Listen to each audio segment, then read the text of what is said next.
So welcome to another Thursday Thought.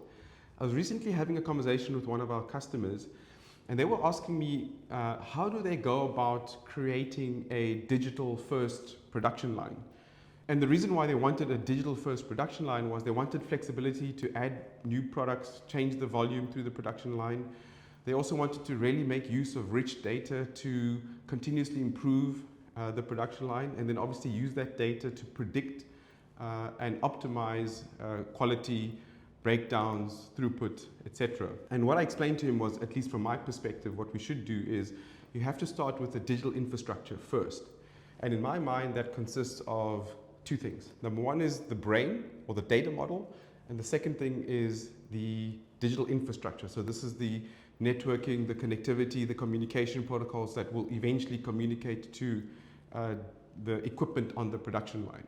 The second thing that you have to do is then fill the brain up with information. So in other words, the bill of materials, the bill of process, the machine settings, all of the information that's required to actually run the production line. The second step, which is often where people start, but I actually think it's actually the second step, is actually then integrating your equipment onto the production line. And what's interesting is that if you take a digital first approach, you can actually integrate multi-vendor machines onto the same production line as long as they follow the standardized protocol that you would have set out.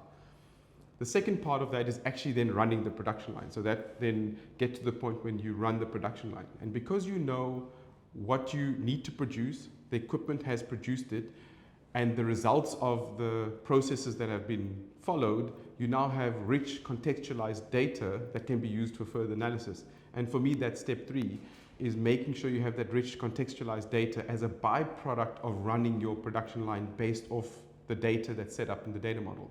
What's then really important is to manage exceptions. So for example, the rework strategy has to be built into the system. The biggest source of recall campaigns for most automotive manufacturers is a problem that happened in the rework strategy or the failure of a rework strategy on the production line. So building in a rework strategy within the foundation is really critical to making sure you manage those exceptions that always happen on production lines in reality. The next part is the analytics side, because now I have the expectation from the bill of materials and bill of process. The equipment has actually performed its tasks, and I've collected data to validate whether I've done the processes correct. I now have contextualized data that is useful for further analysis. And that analysis can be anything from predicting cycle time, predicting quality, predicting breakdowns, scheduling maintenance more effectively. And that becomes significantly easier because I now have contextualized data.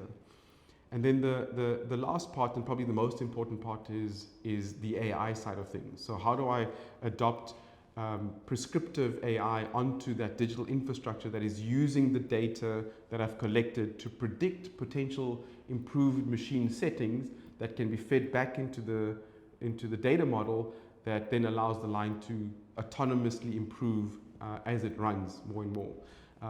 And in my opinion, this is how we adopt a digital first production line. Is basically starting with the brain, the data model, and the digital infrastructure are fundamental differences to the way we used to do things to the way I think we should be doing things in the future. Here's another Thursday Thought.